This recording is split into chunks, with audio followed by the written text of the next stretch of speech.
highest level. Yeah. So everybody wants to shoot for the stars. Absolutely. But it doesn't validate. I mean, you got pros at every level, to be honest with you. And I think that's what it is. I think that kids think that they can't make a professional career out of it if they're not at the highest level. Right.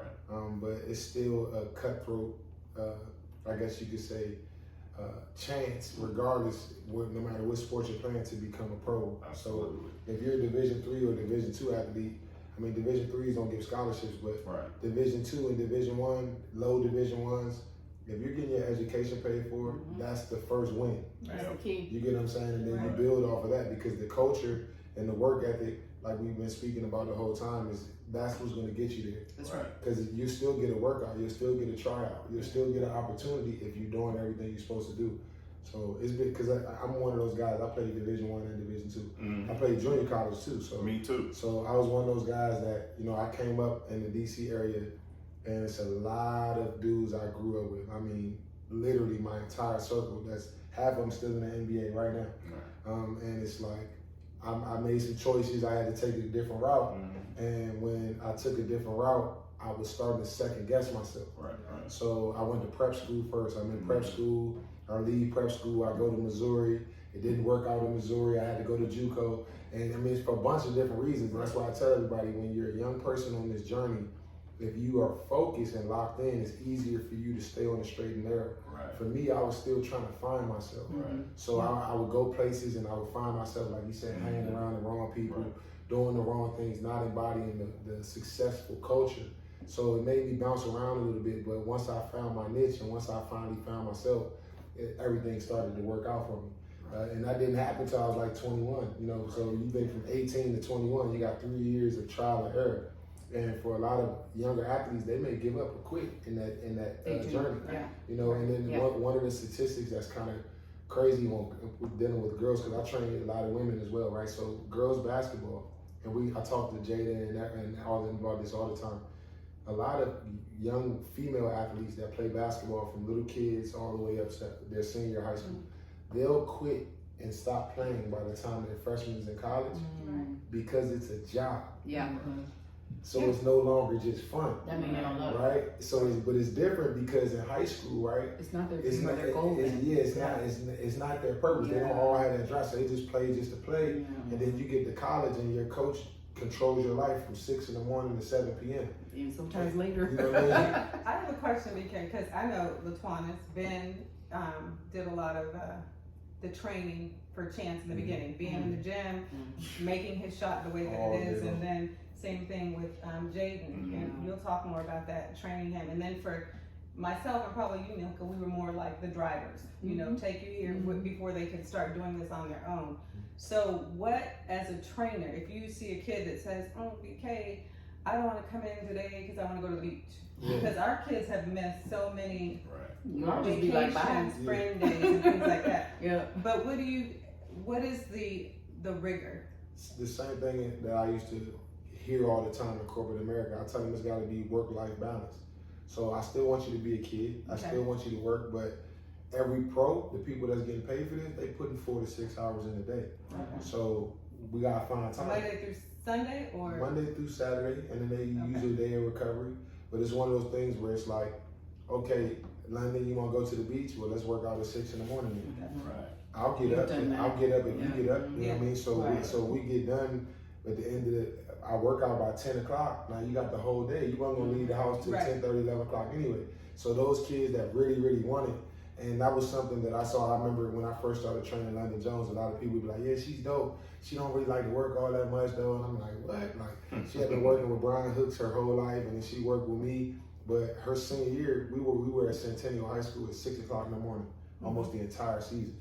Like, I would get up and I would go to the gym, the janitor would let us in, and we would work out before school every day. Speaking of that, that's the stuff people don't see. That's what I was going to say. They don't see that. Right. So that's why what people say don't matter, because you don't know what they're doing. Because they were getting up. Because Chance was getting up, going to Pony, and the guy was letting them in and getting it in. I was before school started.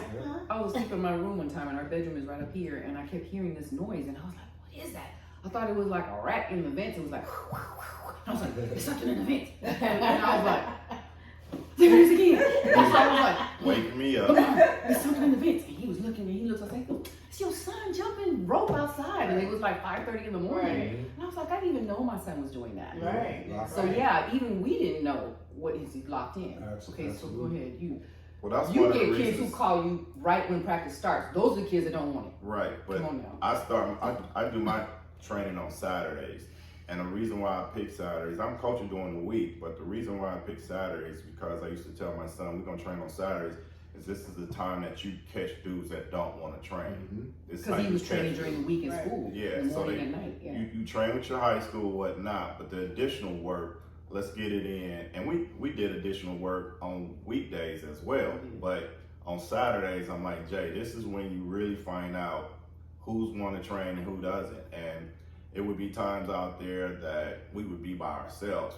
People wouldn't come. And so we would get it in. And so I would tell them, I said, they either sleep or playing video games.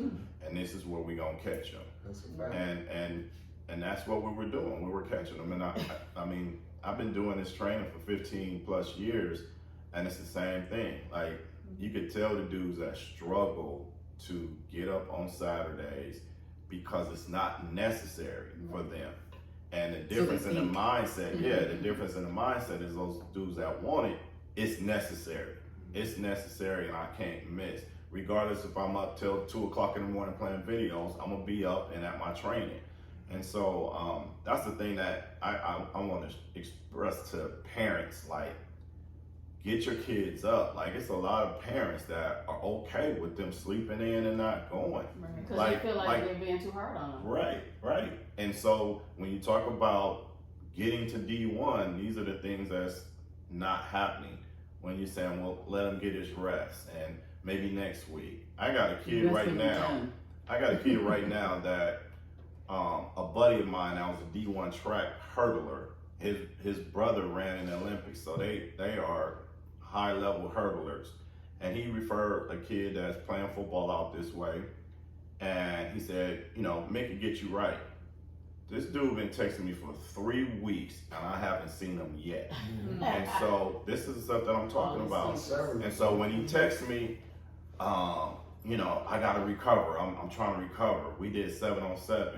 My body's aching from 7-on-7. It's like, bro, what are you talking about? Your body's aching, but that's touch football. Like, how are you getting sore from playing 7-on-7? But it's the excuses that you make. And so when you've been doing this the longest, it's like, okay, bro, it's all good. I'm not gonna beg you to come and train. This is your dream. And this is the thing I used to tell Jaden. Bro, we don't have to train if you don't want to train. But I'm only trying to help you reach your dream. Right. I completed my dream. I played ball. I'm trying to help you reach your dream. And it's the same for the kids that I train. Like, I'm trying to help you reach where you're trying to go. And the sad part about it is that a lot of kids think they're on the right track to doing it.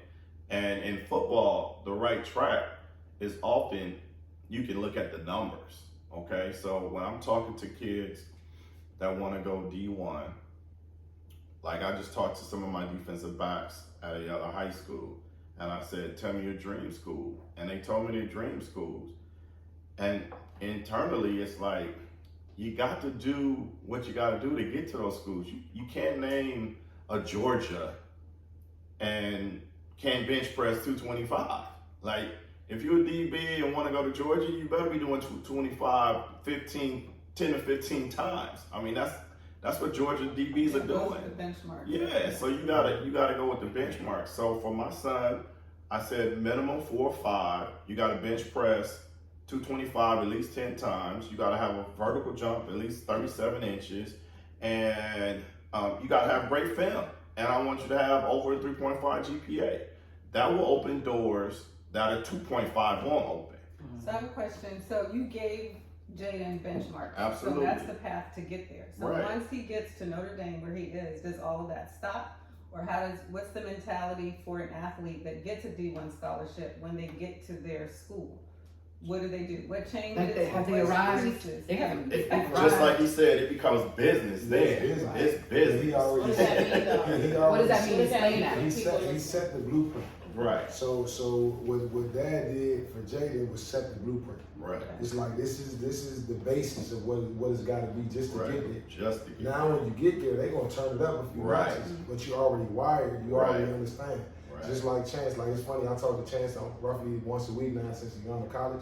Chance is in the gym getting the same reps he used to get with his dad. The only one. Only one. Yeah, I called him like, "Where you going?" He's like, "I'm going to the gym right now." He's like, "Man, they got a shooting gun. I don't even need my dad." All the balls come to him. Yeah, It took a minute. He was like, "Where they been all my life?" A minute to get used to it. He didn't like that first. But he's wired to get that work. Yeah. So he's like, regardless of what we doing as a team, this is my daily vitamins. I gotta go do this. You know what I mean? So and that's the difference. Like when Jada was home, she had just had her surgery this past summer, right? So she would get like 300 makes with floaters. Just floaters, because she couldn't use her left arm. Right. I'm talking about 300. This arm on fire. she texted me the other day. She was like, BK, I can finally shoot again. She was so excited. She texted me literally the day that the doctor was like, you good to go. So she's back shooting it, and her dad, she used to shoot with her thumb. Her guy hand, her thumb would kind of be in the shot a little bit, which nobody's shot is perfect. She still can shoot the nugget off the ball. But her dad was like, man, maybe with her shoulder surgery, she get that thumb out that shot. And it get even more accurate, you know what I mean? So I ain't asked her how it's been, but like I said, the blueprint was set. Her work ethic, the type of makes and the type of work that she put in daily, that's what's allowing her to be successful. Chance, everybody like. And what about Jada? How was he? It's the same thing. So, I mean, I've seen it go both ways. Like, I've seen 5-star guys get to college, and what I liked about Centen is that in football, they do the meetings, they do the conditioning, they do the weightlifting, they do 3 hours of football practice. And so It's mandatory. it's creating a blueprint for when you get to college that it's going to be all business. But even when you've been there, it's a level higher. And so some kids I've spoken to, parents that, you know, my son is struggling to get up at 6 o'clock in the morning, and then mandatory rehab. That's what a lot of kids don't know Recovery. about the recovery, the mandatory recovery. That keeps you from getting injured. You get in trouble with college coaches when you don't go to your recovery, because if you don't do your recovery, then you create an opportunity of being off the field because you're injured. So a lot of kids in high school, they do an ice bath or go to cryotherapy, and they think they good. But even a kid I coached at Chino Hills that became an All-American corner and got drafted in the NFL, he was telling me as he got in, I'm talking 22, 23 years old, he talked about, coach, I spend an hour to 2 hours stretching before I even get ready to get on the football field. Yes, indeed. And so that's when you're learning how to maintain your body so you can stay on the field. And so that's something that my son is learning to do now, and we continue to talk to him and check on him to make sure, because you got to protect those soft tissue injuries. That's the things that get a lot of people sitting on the sideline with the hydration. Make sure you're drinking your waters and things like that. And they likened it to, if you're not hydrating enough, it's like beef jerky. Your muscles become like beef jerky. Right. So you gotta hydrate to prevent injury, because now you have supple muscles. Right. But if you have beef jerky, you're gonna get injured. Absolutely. So you guys, in wrapping up, so we can come to a close, and we can start with BK. What would you guys tell a parent or a kid that's looking to do this, basketball or football or whatever sport they're in, but at the D1 level? What would you want to say to them in closing? What would you want them to know? For me, is set your dream and your goals, make it plain, and then put the steps that you think is gonna take to get there, and then go seek the professional advice, whether it's myself or someone Invest in like the Coach technician. Lamar. And having a village outside of the parents. Absolutely. Because that's Chance's had that since he was 8. Absolutely. Just a team of people that we put him around. Absolutely. That you guys trust him. Yeah, people that we can trust in all of our lives. Right. Lamar? For me, as it relates to football, a lot of parents think because you were nice in youth football that you're gonna be nice in high school football, and that's not the case. It's completely two different things. So with the injuries and concussions and all that type of stuff, I'm okay with you playing flag football and things like that and developing your football IQ with flag and stuff. And then of course I would like you to get used to playing tackle football before you go into high school. There's a lot of parents that's holding kids back until they go into high school. That's too late. That's too late. You got to know what it feels like to get hit and make decisions that, no, I still want to do this, or I'm going to go play another sport. Don't wait till high school. That's my personal opinion. But the things that you can do that a lot of football parents don't understand is that it's not just football. Jaden had a track coach. We would go and run track. When he turned 15 years old, I'm speaking to the dads who played the sport. Once he turned 15 years old, he started questioning things that I was trying to tell him. And I had to make sure that, look, dude, you need to understand that I'm pops first. And so I'm always gonna try to give you the right thing. But even with that said, he still would question things and stuff like that. So I had to go find another trainer that I trusted to pass along my son. And that was Rob from Rare Breed. And I had to pass. Love, Rare Breed. Yeah. That's my Check dude. him out. That's Check my Coach dude. Rob, we got you. That's my dude. So I passed him along, and I was there with him, watching and in his ass, because Rob wouldn't always get in his And ass. he played in the NFL, so Right. He wouldn't always get in his ass, but he would push my son, and my son would listen to him, and I maintained my relationship. So the parents that coach their kids, identify a time where you got to pass them on, Yeah. because It's good stuff. you want to be a parent for the rest of your life. Yeah. You're not going to always be your son's coach. So find that good trainer that you can pass them on. And Jaden had a bunch of people that wanted to, train him and wanted him to be on the 7-on-17. And the one thing that I told my son is, I'm never going to allow you to be with somebody that don't have the same values that we have. So with Rob played the game. Rob graduated from college. Rob is married with kids. He loves his family. And he has those values and principles that he puts out to everybody that's in his organization. And he surrounds himself with like-minded men as well. And so sometimes I see these parents, and I have to speak to this. I'm glad that we have Mom Ballz giving you guys information, because the ones who get taken advantage of a lot in football are the female single parent Yes. moms. You want to do everything you can for your kid. You're right. You want to do everything you can. So if you get a trainer that's like, all right, I'm gonna need $500, and you don't know what the work is and what it entails, it might be $100 worth of work, but you overpaying $400 because you're not sure. So find somebody that's gonna keep it 100 with you, that have values like you have and want to instill in your son. When we talk about holistic approaches and teaching them to be men and women, those are the important things that you want to see.